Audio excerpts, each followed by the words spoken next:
لقد قام الإسلام بثورة النبي العظيم صلوات الله عليه، واستمر بثورة الحسين الشهيد عليه سلام الله، واستمرت ثورة الحسين بالشعائر الحسينية التي اعتادت الشيعة إقامتها أينما وضعت لهم في الأرض قدم.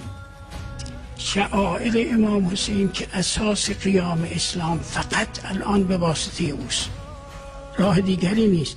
خدا رحمت کند مرحوم هاشم حسین اصفهانی میگفت اگر شیعه ها قضیه قدیر را جشن میگرفتن، همینجوری که قضیه عاشورا را ادامه دادن، قضیه خلافت حضرت امیر بیشتر از این میشد. اینا اهمال کردن اول قضیه رو شدون از کتان. این شعائر مگر نبود اسلام از بین میرفت، چیزی باقی نمی‌ماند.